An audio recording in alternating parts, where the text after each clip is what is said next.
और new item. इसमें हम क्या करने वाले हैं, सबसे पहले तो फॉर लूप और वाइल लूप हमने कर लिया है, डू वाइल की बात कर लेते हैं। ओके, आप लोगों को फॉर लूप में अलग से करवा दूंगा।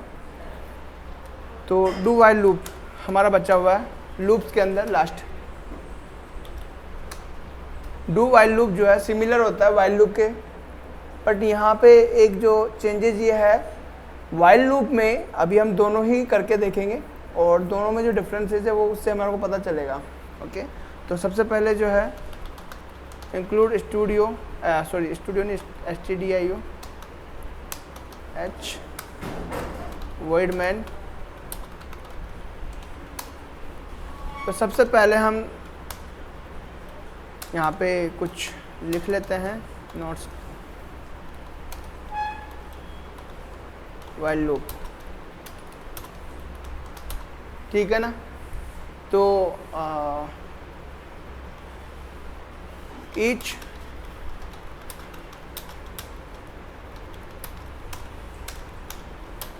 रन, तो इटरेशन मतलब जो साइकिल है ना, तो each iteration will be tested before run. तो रन होने से पहले उसकी जो कंडीशन है टेस्टिंग होगी, कंडीशन की टेस्टिंग होगी। डू वाइल लूप में सेम होता है, each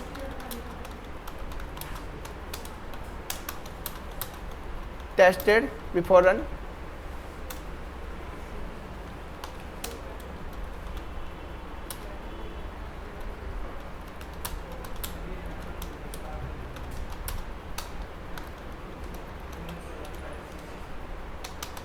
okay, do while loop में सिर्फ चेंजेस क्या है कि हर इटरेशन फिर से टेस्ट होगा, लेकिन वेरी फर्स्ट इटरेशन के बाद में। पहला एक इटरेशन कंप्लीट होगा, उसके बाद में टेस्टिंग होगी। ओके, तो यहाँ पे test performs on top.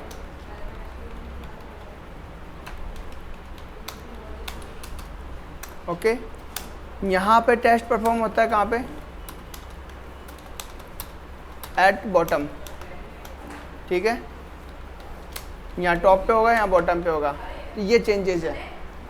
Run करते हैं इसको। वाइल हम एक वेरिएबल बना रहे हैं, int a = 10। ठीक है, हम प्रिंट करवाएंगे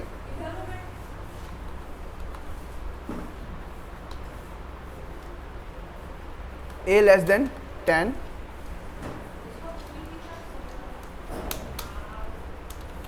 f नंबर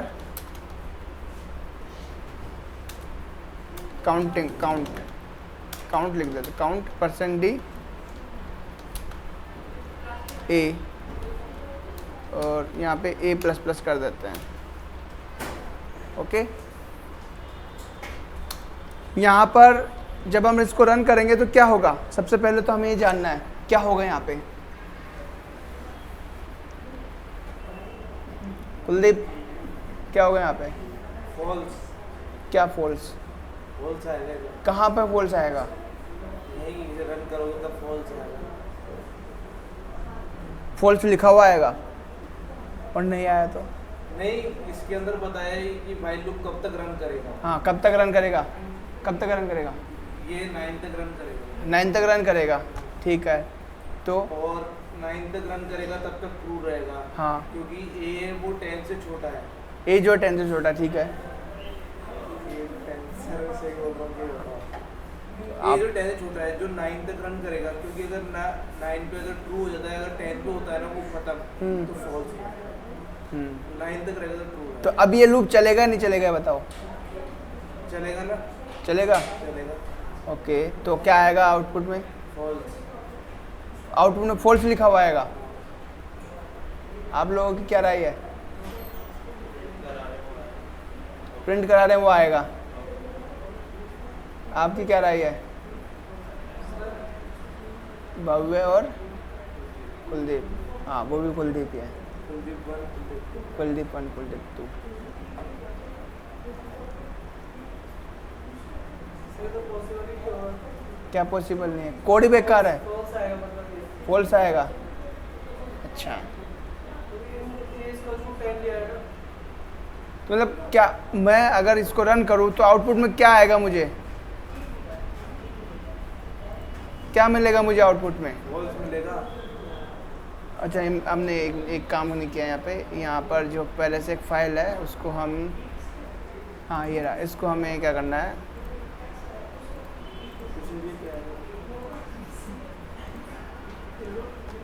फॉल्स मिलेगा। मतलब अब मुझे आउटपुट में फॉल्स दिखना चाहिए। देखो सर मैं क्या बताऊंगा, मेरा ये मैं आपकी बात समझ गया, मैं सिर्फ इतना समझना चाहता हूँ कि आउटपुट में क्या दिखना चाहिए। कुछ नहीं दिखेगा।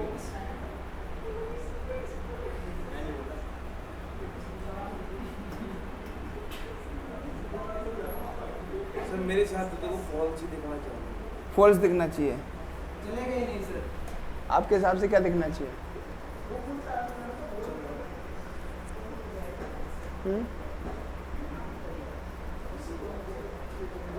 और आपके हिसाब से? कोड ही गलत है। हाँ सर कोड गलत हो तो नहीं कह सकता। पता होना चाहिए ना कोड गलत है तो दिखना चाहिए कोड गलत है। अगर कोड गलत हो तो सिंटैक्स एरर आ जाएगा। हाँ ठीक है, अगर लॉजिक एरर है तो हमें उटपटांग रिजल्ट दिखेगा, क्योंकि हमें कंपाइलर एरर कौन कौन सी देगा? जो सिंटैक्स एरर है, ओके, या फिर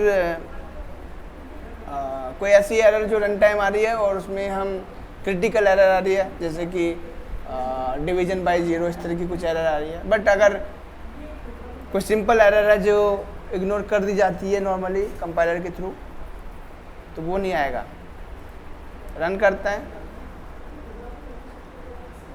तो कुछ नहीं आया, फॉल्स, ना तो फॉल्स आया ना प्रिंट आया। ऐसा क्यों? क्योंकि सर ये रन होने से पहले टेस्ट करता है। रन होने से पहले टेस्ट करता है। अब सेम काम जो है ये एज इट इज़, ये वाला काम जो है मैं यहाँ से उठा रहा हूँ। यहाँ मैं डू लिखूँगा और यहाँ पेस्ट कर दूँगा, और ये वाला जो पार्ट है मैं यहाँ से कॉपी करूँगा, मैं यहाँ पेस्ट कर दूँगा। बस कोई चेंजेस नहीं है ना, बस मैंने ऑर्डर चेंज कर दिया है। ये आपका डू वाइल लूप बन गया है। ओके, तो मैं यहाँ पे प्रिंट कर रहा हूँ, प्रिंट ऐप डू वाइल, ताकि पता चले कि किससे आउटपुट आ रहा है। ओके, और बिकॉज हम यहाँ पे ए को जो है फिर से 10 कर रहे हैं, और यहाँ पर प्रिंट ऐप वाइल लूप, तो ये वाइल लूप आ गया, या डू वाइल लूप आ गया।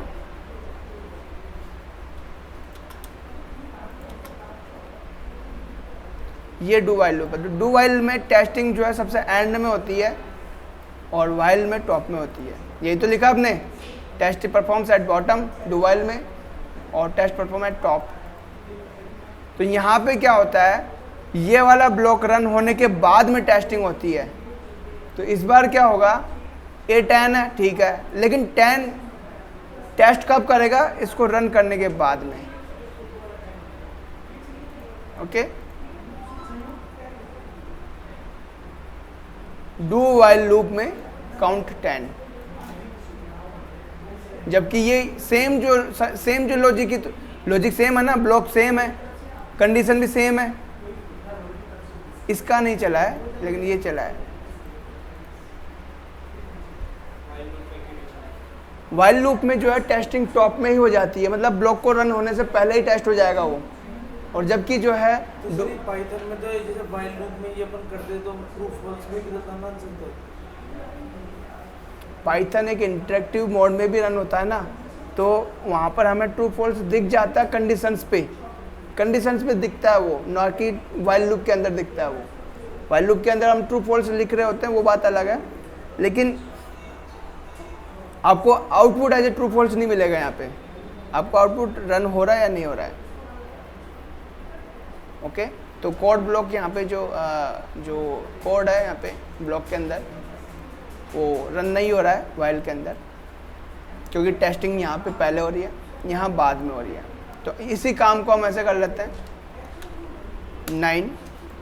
तो 9 अब है तो ये वाला लूप जो है एक बार चलेगा, क्योंकि अब 9 है तो ये सही हुआ ना, यहाँ पे ट्रू होता है और यहाँ पर भी हम 9 कर रहे हैं, तो दोनों ही केसेस में 9 है, तो यहाँ पर भी ट्रू होगा, यहाँ पर भी ट्रू होगा। ठीक है, अब इस केस में क्या होगा, जब पहले टेस्ट होगा, फर्स्ट वाइल लूप की बात कर रहे हैं, पहले टेस्ट होगा, ये ट्रू होगा तो ये रन होगा। फिर सेकंड केस में फिर से टेस्ट होगा, सेकंड केस में अब ए जो है 10 हो चुका है तो ये फॉल्स होगा, यानी कि एक बार ये चलेगा, वो भी 9 के लिए। ठीक है, सेकंड वाले को देखते हैं, ये तो ये 9 को तो टेस्ट सबसे लास्ट में करेगा, पहले चला, किसके लिए चला, ये 9 के लिए चला। ठीक है, फिर टेस्ट हुआ ट्रू, अगर ये ट्रू होता है ना तो वापस रिपीट होगा। ओके, लेकिन आप अगर ध्यान दो, जब ये चलता है तो ए जो है प्लस प्लस हो चुका है, अब ए की वैल्यू नई वैल्यू बनती है क्या, 10। तो ये 10 यहाँ पर जो टेस्टिंग होगी ना वो 10 के लिए होगी, ना कि 9 के लिए। ओके, तो अब जो है a is not equal to 10 और नॉट लेस देन 10, तो ये भी 9 के लिए ही चल पाएगा। दोनों केसेस में दोनों लूप, इस केस में दोनों लूप चलेंगे लेकिन अलग अलग तरीके से। सर 9 की टेस्टिंग कब करेगा, अब मान लो ए पे प्लस प्लस है, जब प्लस प्लस हटा दो तब 9 की टेस्टिंग करेगा। अगर इस प्लस को आप इस तरीके से यूज कर रहे हो कि ये जो है इसको टेस्ट होने के बाद में हो रही है, या फिर आप यहाँ पे 8 कर दो। ओके,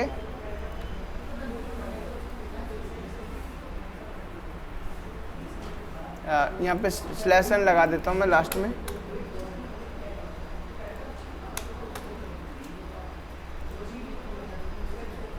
तो अब देखो वाइल लूप भी 9 के लिए चला, डू वाइल लूप भी 9 के लिए चला, लेकिन दोनों ही अलग तरीके से काम कर रहे हैं।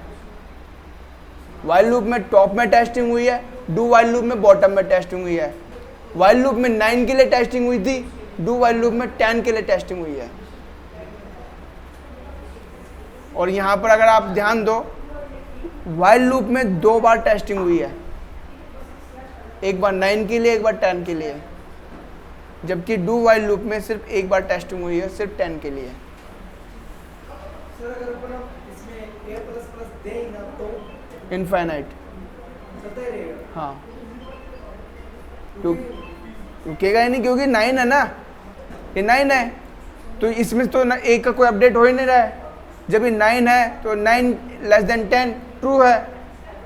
अब बिकॉज लूप में कहीं पर भी ए अपडेट नहीं हो रहा है, और तो ये कंडीशन तो हमेशा ट्रू रहेगी ना, कभी फॉल्स होगी ही नहीं, तो कंटिन्यूसली चलता जाएगा।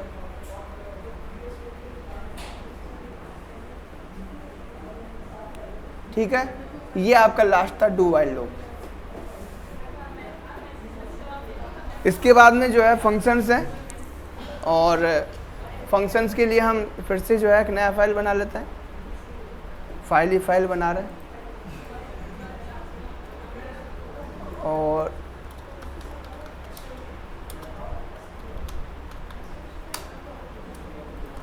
अब फंक्शंस जो है काफ़ी ज़्यादा इम्पोर्टेंट रोल प्ले करते हैं आपके कोड को रीयूज़ करने के लिए। मतलब आपने जो एक लॉजिक लिखा है उसको रीयूज़ करना है।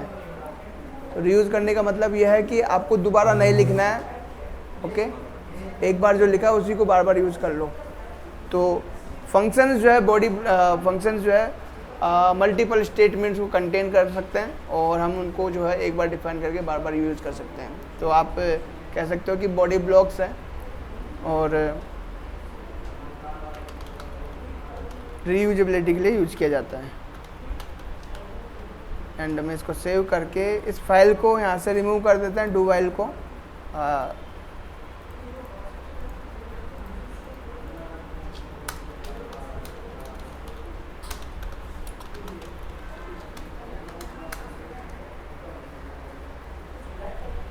ओके, void main एंड यहाँ पे हम क्या करने वाले हैं, ये जो फंक्शन है इसको समझेंगे पहले। ये भी एक क्या है, एक फंक्शन है। तो फंक्शन के पास में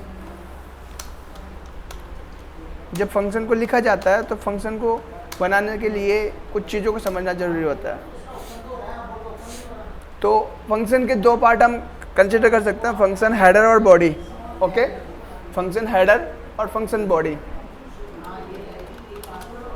फंक्शन जो हेडर होता है वो टॉप वाला पार्ट होता है, ओके, जो कि इस फंक्शन का सिग्नेचर होता है, जिसमें हम ये बताते हैं कि फंक्शन का रिटर्न टाइप क्या होगा, मतलब फंक्शन किस तरह की वैल्यू हमें देगा और हम फंक्शन में किस तरह की वैल्यू दे रहे हैं, दोनों चीज़ें आप बताओगे। तो फंक्शन हेडर में सबसे पहले आप बताते हो क्या, आपका return type. Okay, return type, और रिटर्न टाइप ही डिसाइड करता है कि आपका फंक्शन आपको क्या दे रहा है। एंड रिटर्न टाइप जो है काफ़ी सारे हमारे को है, और जो आपका डेटा टाइप है वही रिटर्न टाइप बनता है। जैसे कि हमारे पास इंट है, कैर है ना, फ्लोट है, डबल है, ये जो डेटा टाइप से यही रिटर्न टाइप में कन्वर्ट होते हैं, क्योंकि रिटर्न जो कर रहे हैं वो एक वैल्यू है। तो एक्चुअल में क्या बता रहे हैं यहाँ पे, हम ये बता रहे हैं कि आप किस टाइप की वैल्यू आपको जो है फंक्शन रिटर्न कर रहा है। ओके, तो रिटर्न टाइप आप बताओगे। यहाँ पर वॉइड, ये जो फंक्शन है, ये फंक्शन हम बना रहे हैं, तो बनाते वक्त सबसे पहले हमने जो लिखा है ये भी एक रिटर्न टाइप है। और जो वॉइड है, वॉइड का मतलब है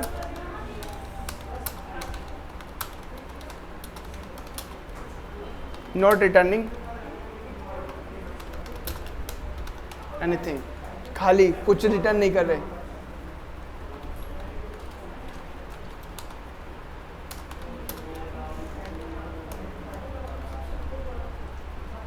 तो ये हो गया वॉइड, बिल्कुल खाली, कुछ रिटर्न नहीं करना। ओके, जब आप कुछ रिटर्न नहीं करते हो तो आपको रिटर्न कीवर्ड बताने की ज़रूरत भी नहीं होती है।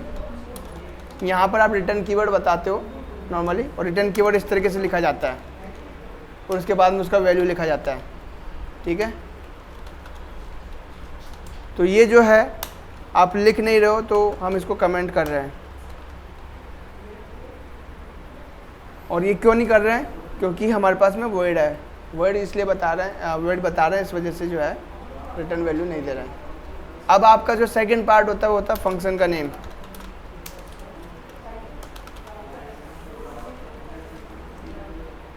फंक्शन जो नेम है वो यूज किया जाता है आपके पूरे जो बॉडी ब्लॉक को बताने के लिए। इस बॉडी ब्लॉक का नेम ये है।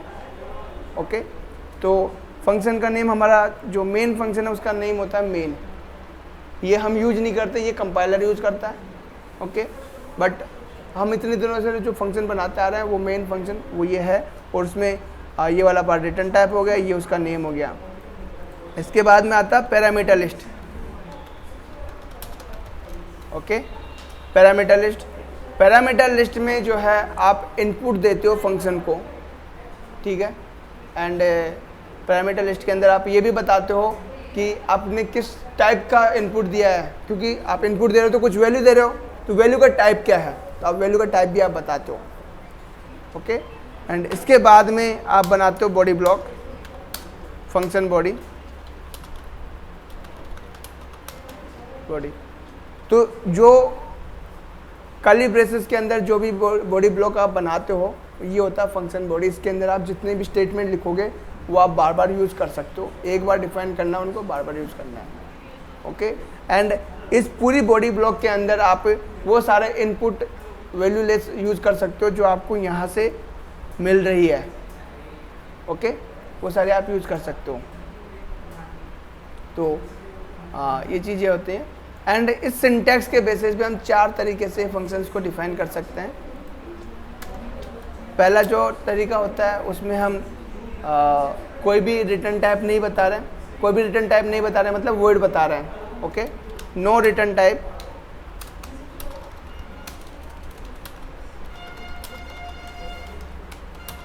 और नो आर्ग्यूमेंट।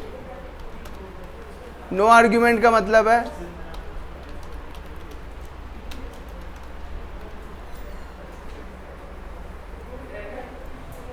पैरामीटर लिस्ट खाली है। तो हमारा जो मेन फंक्शन है इसका एक एग्जाम्पल है। वॉइड मेन फंक्शन में जो है हम कोई भी रिटर्न टाइप नहीं दे रहे हैं, ओके, इसलिए वॉइड लगा है, और कोई आर्ग्यूमेंट नहीं बना रहे, मतलब इसमें हम कोई भी वैल्यू पास नहीं कर रहे हैं, क्योंकि ये तो हम यूज़ करने वाले ही नहीं है, ओके। इसमें वैल्यू कब यूज़ करते हैं, कब पास करते हैं, जब हम इसको यूज़ करेंगे, ओके। एंड उनमें से कुछ केसेस होते हैं जैसे कि हम कमांड लाइन इंटरफेस बनाते हैं, यानी कि कोई ऐसा प्रोग्राम जो कमांड लाइन से चल रहा है, तब हम इस मेन फंक्शन के अंदर जो है आर्ग्यूमेंट पास करवा सकते हैं। बट अभी हम वो नहीं दे रहे हैं, तो खाली है, ब्लैंक है, ओके। सेकंड जो पार्ट है, no return type but argument. मतलब आप जो है एक फंक्शन बना रहे हो जो रिटर्न तो कुछ नहीं करेगा, लेकिन लेगा जरूर आपसे कुछ न कुछ, ओके, तो वो हो गया आर्ग्यूमेंट, ठीक है। इसके बाद में थर्ड टाइप का जो फंक्शन होता है वो होता है return type no argument, okay. Return किसी पर्टिकुलर टाइप की वैल्यू रिटर्न करेगा, हो सकता है इंटीजर रिटर्न करे, फ्लोट रिटर्न करे, बट लेगा कुछ नहीं आपसे, okay. And last and final जो है हमारे पास में return type and argument, okay. जो सबसे लास्ट वाला टाइप है उसमें क्या है, हमारे पास में रिटर्न टाइप भी होंगे और आर्ग्यूमेंट भी होंगे। सर नो रिटर्न टाइप कैसा होता है? वॉइड,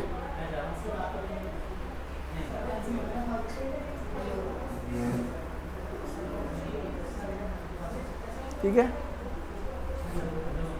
अब हम जो है बारी बारी से सबके एग्जांपल करने वाला है, ओके।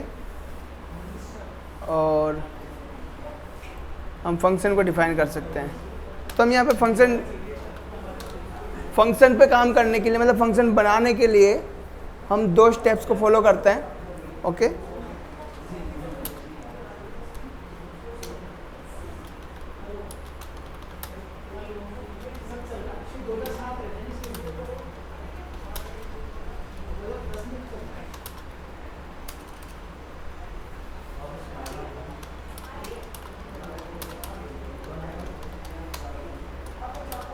पहला प्रोसेस, ठीक है,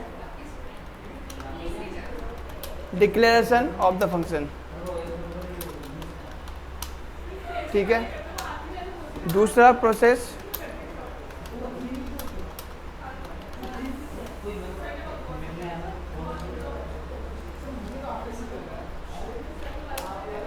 थ्री कर दो, लास्ट में एक और आ गया,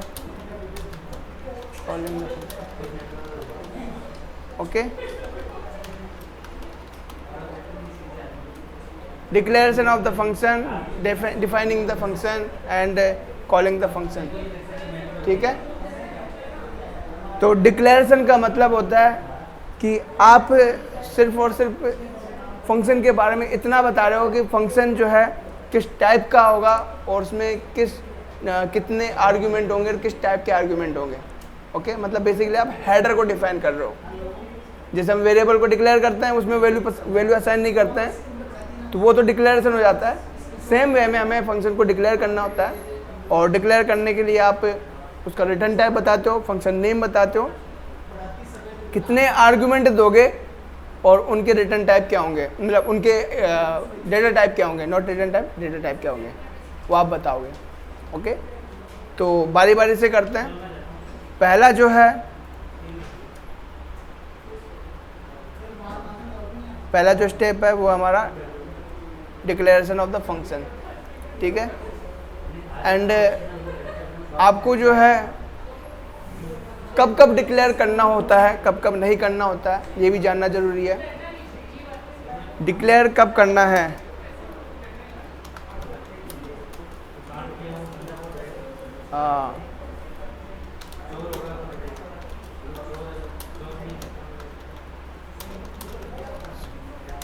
पहला प्रोसेस, इफ और फंक्शन डेफिनेशन,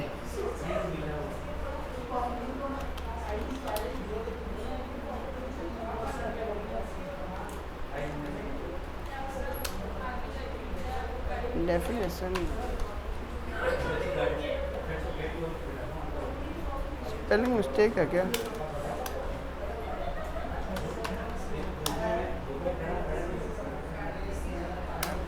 नहीं है। Word function definition below main function. अगर हमारा फंक्शन जो हम डिफाइन कर रहे हैं, डिफाइन मतलब पूरा का पूरा बॉडी भी लिख रहे हैं उसके साथ, नोट हेडर, हेडर के अलावा हम बॉडी भी लिख रहे हैं उसमें, तब आप जो है अगर ये काम कर रहे हो और कहाँ कर रहे हो, हमारे मेन फंक्शन के नीचे, मतलब नीचे। ओके, अगर आप ये कर रहे हो तब आपको अपना फंक्शन जो है डिक्लेयर करना पड़ेगा, ठीक है। और डिक्लेयर करना पड़ेगा कहाँ पे? मेन फंक्शन के ऊपर, ठीक है। In that condition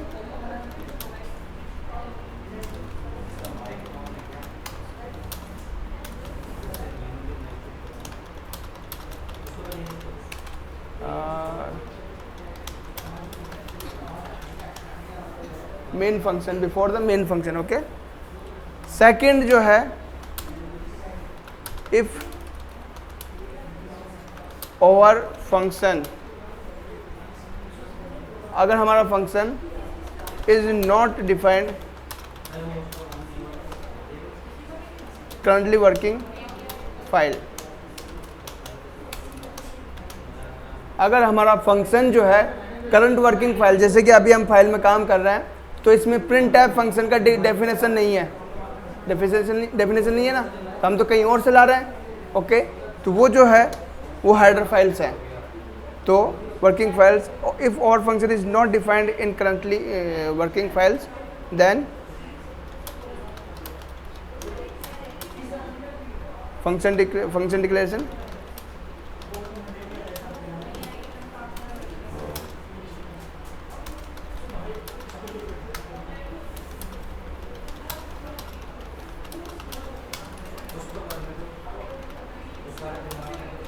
source code, source code file मतलब सी फाइल। ओके, तो ये चीज़ें आपको फॉलो करनी है, मतलब डिक्लेरेशन तो होना ही चाहिए, ठीक है। एंड डिक्लेरेशन कब नहीं बताने की ज़रूरत? जब आपका फंक्शन जो है मेन फंक्शन से ऊपर बताया हुआ हो, सेम फाइल में। ओके, सेम फाइल में मेन फंक्शन से ऊपर बताया हो, तब बताने की ज़रूरत नहीं है, अदरवाइज आपको बताने की ज़रूरत है। ओके, एंड अब जो है हम यहाँ पे एक फंक्शन बनाएंगे, एक हम फंक्शन बना रहे हैं जो टॉप में डिफाइन किया जाएगा।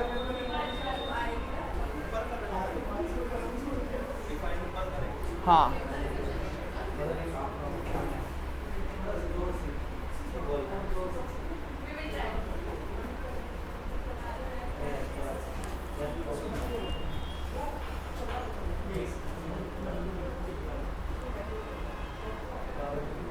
ओके,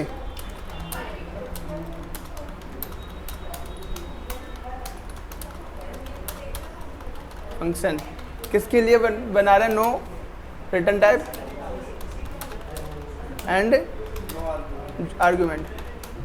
तो इसके लिए हम एक फंक्शन बना रहे हैं और उसका सिंपल सा काम क्या होगा? उसका सिंपल सा काम है लाइक हम हेलो वर्ल्ड कह देते हैं।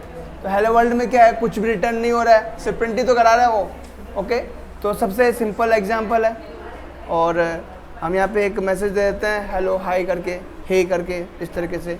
तो नेम कुछ भी हो सकता है, रिटर्न टाइप कुछ नहीं है तो वर्ड लिखो, ठीक है। फंक्शन का नेम कुछ भी लिख सकते हो, मैंने लिखा है। फिर पैरामीटर लिस्ट बनाओ, ये बनाना जरूरी है।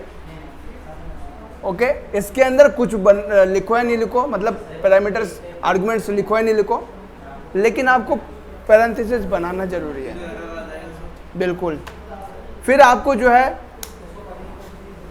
सेमी कोलन लगाना जरूरी है। ओके, ये आपका डिक्लेरेशन हो गया। क्या है ये? डिक्लेरेशन। तो यहाँ पे आप लिख दो डिक्लेरेशन ए फंक्शन, ठीक है।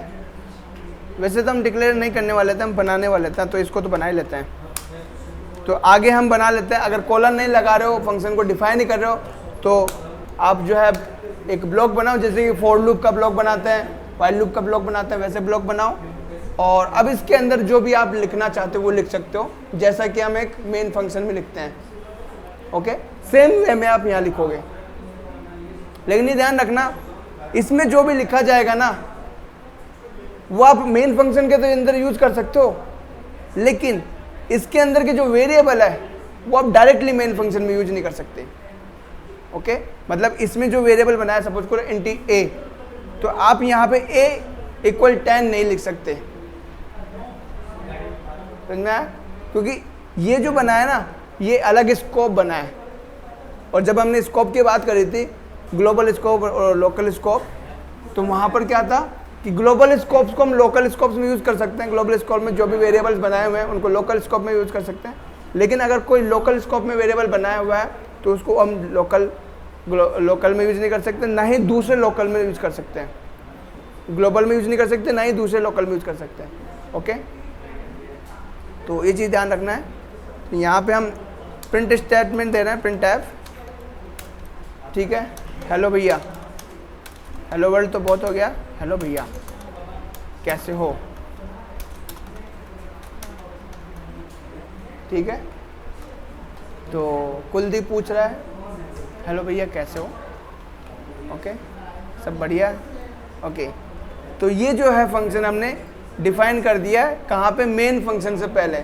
मेन फंक्शन से पहले डिफाइन किया है तो आपको डिक्लेयर करने की ज़रूरत है नहीं, आप सीधा सीधा लिख दो। एंड अब इसको कॉल करना है। दो स्टेप्स थी, पहली स्टेप डिक्लेरेशन वाली तो रही नहीं है क्योंकि हम मेन फंक्शन से बना रहे हैं ऊपर। दूसरा डिफाइनिंग द फंक्शन, ये हो गया। तीसरी प्रोसेस होती है कॉलिंग द फंक्शन। कॉलिंग का मतलब होता है कि हम अब जो इसमें जो भी कोड लिखा है उसको हम यूज़ करना चाहते हैं। ओके, और कॉलिंग में क्या होता है, कॉलिंग का सिंटैक्स सिंपल से होता है, जो भी फंक्शन का नेम होता है, फंक्शन नेम, वो आपको लिखना होता है और उसके आगे आपको जो है राउंड ब्रैकेट आपको लगाने हैं। और अगर कोई आर्गुमेंट इसमें दे रहे हो तो वो भी पास करना है। कोई आर्गुमेंट नहीं है तो एम्प्टी रखना है और लास्ट में कॉलन लगाना है, सेमी कॉलन। तो यहाँ पे आप दे रहे हो हे, तो अब यहाँ पर क्या हो रहा है, यहाँ पे हम कॉल कर रहे हैं, कॉलिंग हे फंक्शन, ठीक है। यहाँ पे यहाँ पर आपको रिटर्न टाइप बताने की जरूरत नहीं है। रिटर्न टाइप मतलब जैसे कि हमने यहाँ बताया है, आर्ग्यूमेंट भी हमने नहीं कोई बताया क्योंकि यहाँ पर कोई पैरामीटर हम नहीं दे रहे हैं, कोई भी आर्ग्यूमेंट। पैरामीटर देखो, यहाँ पर दो कीवर्ड हम यूज करते हैं, मतलब दो टर्म सब यूज करते हैं, एक होता है पैरामीटर, एक होता है आर्ग्यूमेंट। पैरामीटर हम यूज करते हैं जब हम फंक्शन को बना रहे होते हैं, तो इसके अंदर जो भी वेरिएबल्स हम बना रहे हैं उनको हम पैरामीटर्स कहते हैं, ओके, जिसके अंदर वैल्यू पास होगा। और जब हम फंक्शन को यूज करते हैं, कॉल करते हैं, तो इसमें जो वैल्यू पास होगी उसको हम आर्गुमेंट कहते हैं, ठीक है। तो हमने यहाँ पे कोई भी आर्गुमेंट पास नहीं करना है क्योंकि कोई भी पैरामीटर हमने नहीं रखे हैं, तो खाली है, तो ये भी खाली है। रन करते हैं इसको।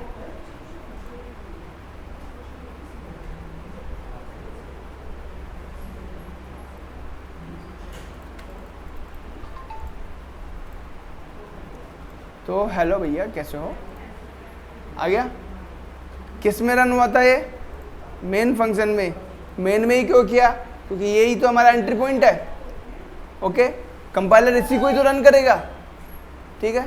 तो इसी वजह से जो है हमने इसके अंदर किया है। आप चाहे कितने ही फंक्शन बना लो, चलेंगे वही जो मेन के अंदर आपने कॉल किया है। क्लियर है, मतलब वर्ड मेन के अंदर जो रखेंगे वही चलेगा। हाँ, जो कॉल करेंगे वही चलेगा। अब सेकंड जो पार्ट है वो ये है कि अगर हमें फंक्शन को जो है below the main function define करना हो तो कैसे करेंगे, ओके। तो आपको सबसे पहले जो है डिक्लेरेशन करना पड़ेगा मेन फंक्शन से ऊपर। तो पहले हम एक फंक्शन बना देते हैं नीचे, फिर डिक्लेयर करेंगे, ओके। तो वॉइड नहीं, अब जो है सेकंड टाइप का है, no return type and argument. ठीक है, तो हमने कौन सा एग्जांपल किया था थोड़ी देर पहले?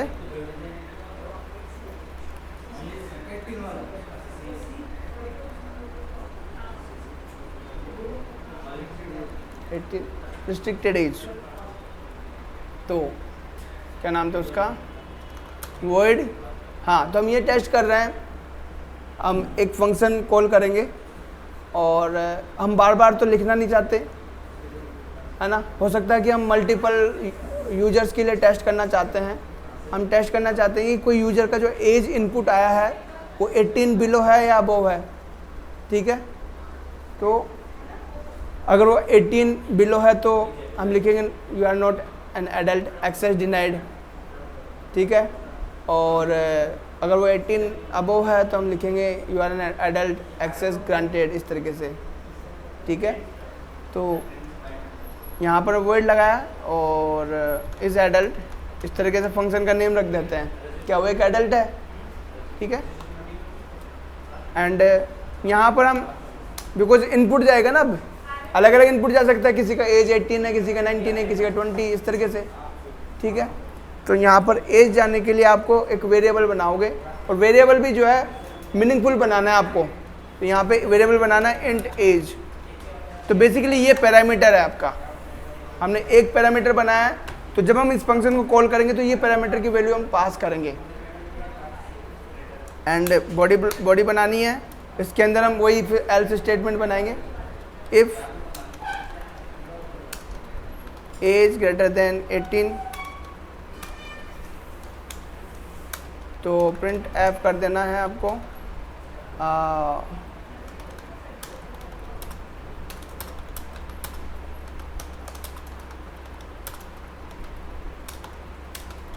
ग्रांटेड।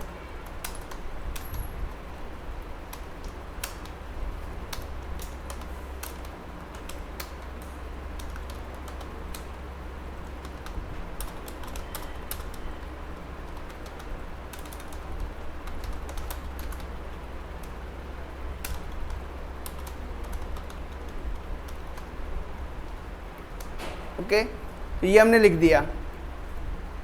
अब इसको हम बार बार यूज़ करने वाला है अलग अलग के लिए, ठीक है। तो बार बार यूज़ करेंगे तो पूरा कोड थोड़ी लिखेंगे, हम सिर्फ इतना से लिखेंगे इज एन एडल्ट और इसमें वैल्यू पास कर देंगे। तो जो भी वैल्यू हम पास करेंगे उसके अकॉर्डिंग ऑटोमेटिकली हमें रिजल्ट दे देगा इसको रन करके, ठीक है।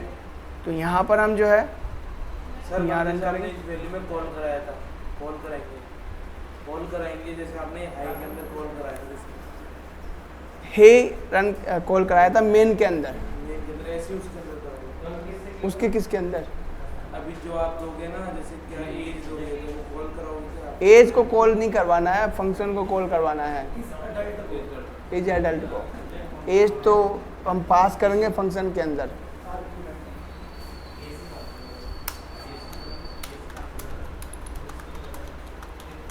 इस तरीके से अब यहाँ पे जो है, यहाँ पर हमें इसके अंदर एक वैल्यू पास करनी पड़ेगी ये। तो जब हम वैल्यू पास करते हैं तो आपको उसी टाइप की वैल्यू देनी है जिस टाइप की वैल्यू इसको चाहिए। तो इंटीजर चाहिए तो इंटीजर वैल्यू पास कर दो। तो पहली वैल्यू दे रहे हैं हम 12, 13, इस तरीके से कुछ भी। तो यहाँ पर बिकॉज हम आईडी के अंदर यूज़ कर रहे हैं तो उसने बता दिया कि आपने जो पास किया वो एज की वैल्यू है, ठीक है। एंड अगर हम इसको रन करते हैं और यहाँ पे एक एरर आ रहा है, और वो एरर आ रहा है कि भैया एज इज़ नॉट डिफाइंड, ये is adult is not defined. और वो इसलिए आ रहा है कि हमने एक रूल जो है वो फॉलो नहीं किया, तीनों में से डिक्लेरेशन नहीं किया। ये सेम है, कोई वेरिएबल को आप डिक्लेयर किए अपना यूज़ करोगे तो एरर आएगा ना, सेम केस है। तो आपको डिक्लेयर करना है, डिक्लेयर कहाँ करना? मेन से ऊपर। तो डिक्लेयर करने का तरीका क्या है? Return type void function name same होना चाहिए, डिफरेंट नहीं होना चाहिए, और इंट। यहाँ पर आप जब डिक्लेयर कर रहे हो ना, तो डिक्लेयर करते वक्त पैरामीटर लिस्ट के अंदर आपको जो वेरिएबल्स हैं, वेरिएबल्स की जो नेम है वो ऑप्शनल है, आप रखो ना रखो बात बराबर है, ओके। तो यहाँ पर हमने सिर्फ टाइप बताया, आप चाहो तो जो है एज भी लिख सकते हो, कोई फ़र्क नहीं पड़ता। तो हमने जो है इज एडल्ट बना दिया और अब रन करते हैं, अब रन होगा वो। ठीक है। एंड यहाँ पर हमने शायद स्लैश एन नहीं लगाया, तो स्लैश एन यहाँ पर भी लगा देते हैं, यहाँ पर भी लगा देते हैं।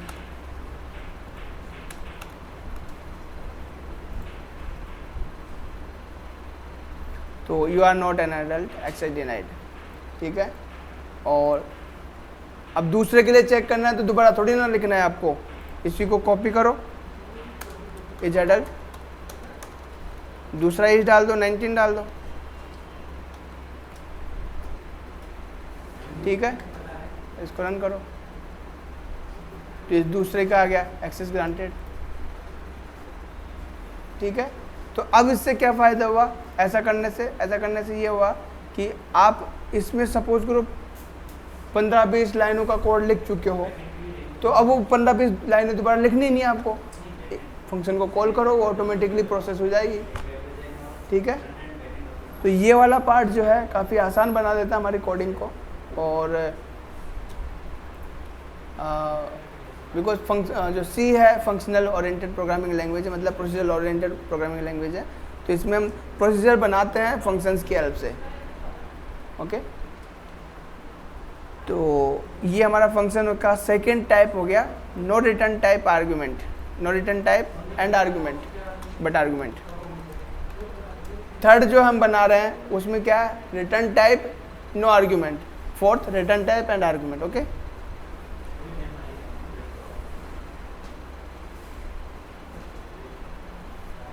तो अब हम जितने भी फंक्शन बनाएंगे उन सभी का रिटर्न टाइप यहाँ लिखेंगे।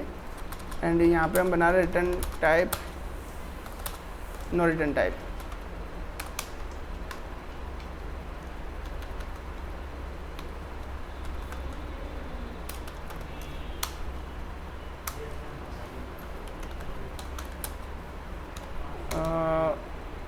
दूसरा फंक्शन क्या बनाने वाले थे हम रिटर्न टाइप दे रहे हैं और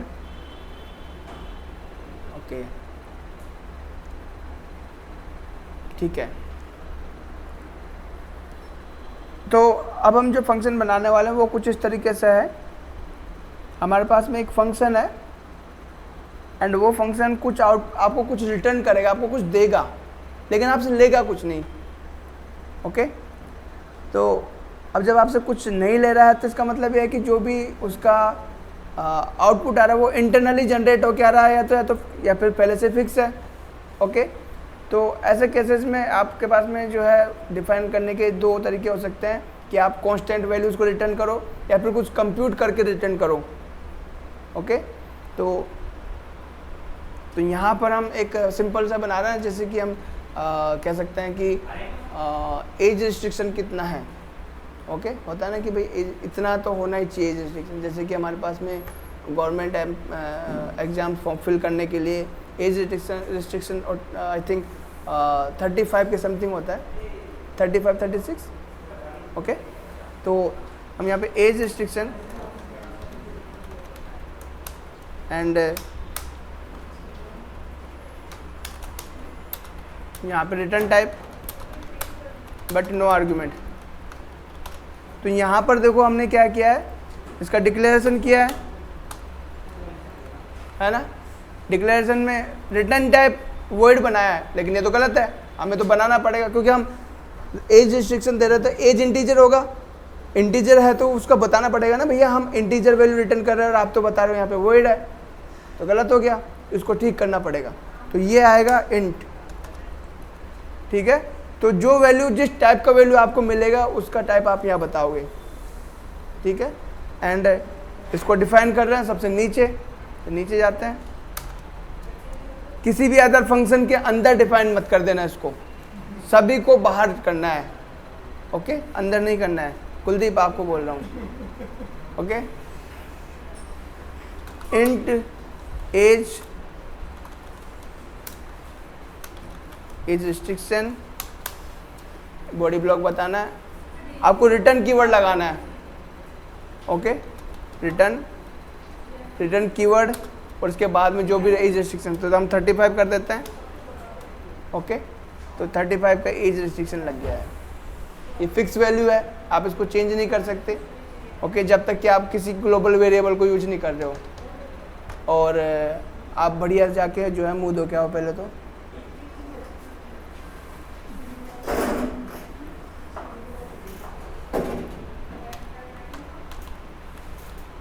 एज रिस्ट्रिक्शन हमने यूज कर लिया है एंड डिक्लेरेशन हो गया और डेफिनेशन हो गई, ठीक है। नाउ जब भी कोई फंक्शन रिटर्न करता है, कुछ वैल्यू रिटर्न करता है, तो सबसे पहले पता होना चाहिए कि किस टाइप की वैल्यू रिटर्न हो रही है। ओके, ये इंपॉर्टेंट पार्ट है। पता है हमें रिटर्न कर रहा है, इंटीजर टाइप की रिटर्न कर रहा है। और अगर कोई फंक्शन रिटर्न कर रहा है आपको पता नहीं है, ओके, तो आप पता कर सकते हो कैसे जाके, जब आप फंक्शन को कॉल करोगे, तो उस पर जब माउस लेके जाते हो तो आपको उसका सिग्नेचर वो बताएगा। दिख रहा है सिग्नेचर? ठीक है, तो इस सिग्नेचर में जो ये लिखा रहा है वॉइड, तो ये इसका रिटर्न टाइप हो गया। ओके, तो ये आपको पहचानना है कि किस टाइप की वैल्यू रिटर्न कर रही है। और ये जो है इंट एज हम बता रहे हैं, तो ये बता रहा है कि किस टाइप का वैल्यू देना है इसमें। और ये जो है वो बहुत इंपॉर्टेंट है, बिकॉज जब हम आगे प्रोजेक्ट पे काम करेंगे बहुत सारे फंक्शंस बनाएंगे, मतलब इतने सारे फंक्शन बनाएंगे हम बनाते बनाते भूल जाएंगे खुद ही कि क्या बनाया था, ओके, और क्यों बनाया था। तो हमें इन सिग्नेचर की हेल्प से हम पता करेंगे कि हाँ ये फंक्शन ये रिटर्न कर रहा है और उसमें जो है इस टाइप के पैरामीटर्स हम पास करने वाले हैं, ठीक है। तो आपको ये तरीका से ये मतलब मेथड यूज करना है आपको, ओके। तो declaration and definition. Now because ये रिटर्न कर रहा है ना, तो हमने पता कर लिया कि किस टाइप का वैल्यू रिटर्न कर रहा है। रिटर्न कर रहा है तो इसको होल्ड भी करवाना होगा। आप किसी वेरिएबल में इसको सेव करवाओगे, या तो आप डायरेक्ट यूज लो, किसी कैलकुलेशन में डायरेक्ट यूज लो, या फिर किसी वेरिएबल में सेव करवा लो। भैया ऐसे फंक्शंस को जब हम यूज़ कर रहे हैं, जो कुछ रिटर्न कर रहे हैं, तो जब यूज़ कर रहे हैं तो उस वैल्यू को यूज़ करने के लिए तो कर रहे हैं उस फंक्शन को। जब तक उस फंक्शन को यूज नहीं करेंगे तो कॉल करने का क्या ही मतलब है कि नहीं। और यूज़ करने के लिए क्या है, जो वो दे रहा है उसको कैच करना पड़ेगा, उसको होल्ड करवाना पड़ेगा किसी वेरिएबल के अंदर। और वेरिएबल के अंदर होल्ड करवाने का सेम तरीका है, आपको असाइन करना है एक वेरिएबल में। ओके, असाइन मतलब असाइनमेंट ऑपरेशन परफॉर्म करना है। तो हम यहाँ पे आप इस तरीके से बना सकते हो, एज इज इक्वल टू, ठीक है, वेरिएबल बनाया, असाइनमेंट ऑपरेटर लगाया, और हम यहाँ पे एज रिस्ट्रिक्शन जो फंक्शन है उसको कॉल कर सकते हैं। तो ये जो भी वैल्यू रिटर्न करेगा ना, वो वैल्यू जो है असाइन हो जाएगी किसको, एज वेरिएबल को। एंड उसको हम जो है प्रिंट करवा सकते हैं, प्रिंट ऐप, और यहाँ पे एज रिस्ट्रिक्टेड एज जो है, अभी कुछ ये इंटीजर वैल्यू है, इंटीजर वैल्यू को प्रिंट करने के लिए परसेंटेज तो चाहिए ना, ओके, अदरवाइज उसको पता कैसे चलेगा कि क्या प्रिंट करवाना है, कहाँ प्रिंट करवाना है। तो यहाँ पे एज, ठीक है। अब देखो जो बात मैंने कही थी कि हमें कैसे पता चलेगा कि कौन सा फंक्शन किस टाइप के पैरामीटर्स ले रहा है और क्या रिटर्न कर रहा है, ये बात जो है प्रिंट ऐप पे भी लागू होती है। हमें प्रिंट ऐप का तो पता ही नहीं था, तो प्रिंट ऐप पे जब आप माउस लेके जाओगे तो प्रिंट ऐप कहेगा इनलाइन इंट, ओके। तो इनलाइन इंट जो है, इनलाइन का मतलब कुछ और होता है और वो हम बाद में समझेंगे। इंट यहाँ पे जो है वो रिटर्न कर रहा है, कुछ वैल्यू रिटर्न कर रहा है, ओके। एंड CDECL इसको भूल जाओ। इसमें पहला जो आर्ग्यूमेंट हम पास करना है वो है हमारा फॉर्मेट, और अदर जो 3 डॉट्स दिखा रहा है वो है वैल्यूज़, ओके, मल्टीपल वैल्यूज़ आप कर सकते हो, ठीक है।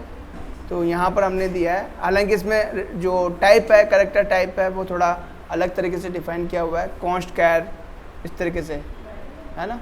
बट अभी हम उस पर नहीं जा रहे हैं, हम बात करेंगे धीरे धीरे इन सभी पे। तो ये हमारा फॉर्मेट हो गया और ये वैल्यूज हो गई, ओके।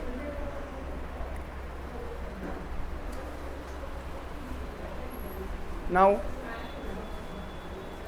रन करते हैं इसको।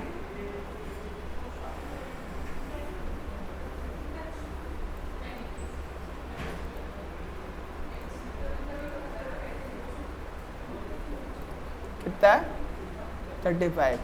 तो इसको समझो, रिस्ट्रिक्टेड एज ने वैल्यू रिटर्न किया 35, वो असाइन हो गया किसको, एज को।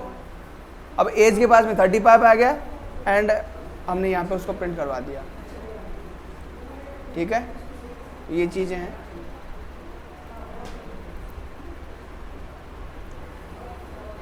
अब लास्ट वाला जो है,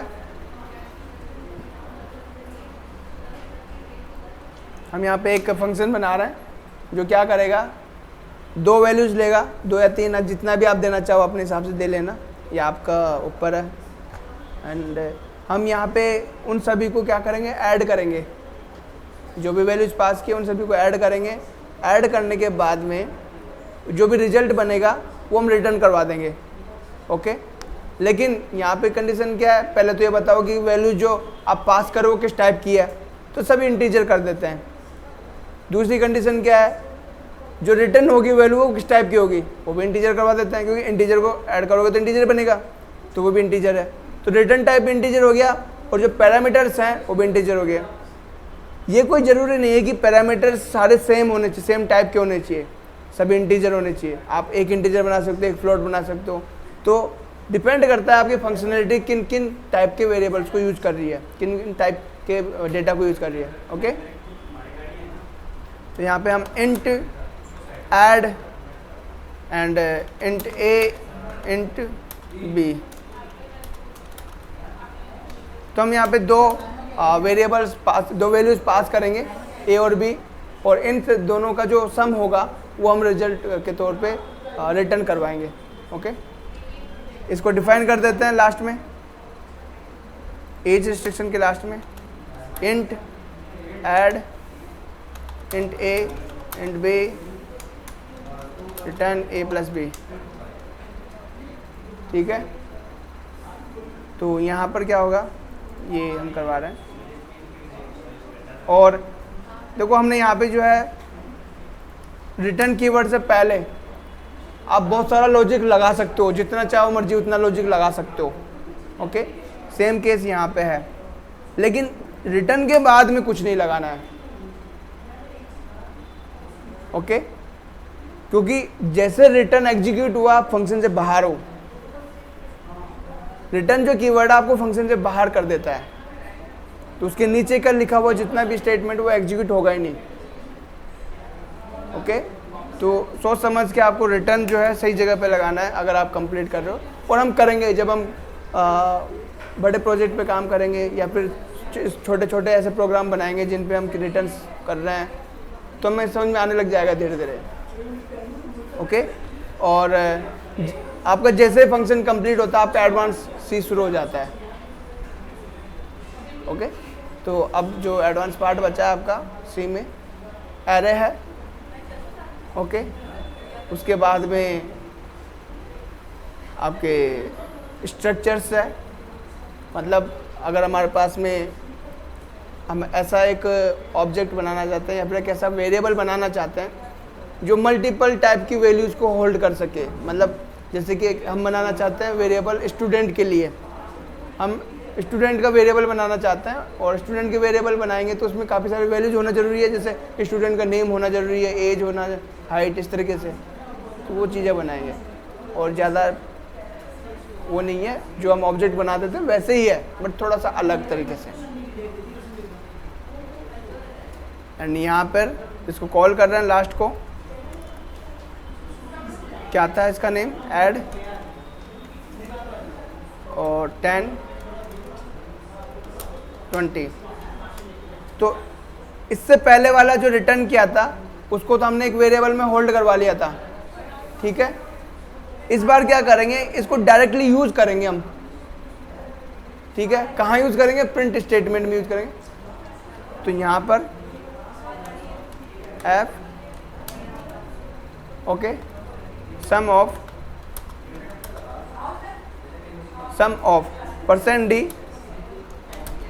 %d इक्वल %d। पहली वैल्यू 10 है, दूसरी वैल्यू 20 है।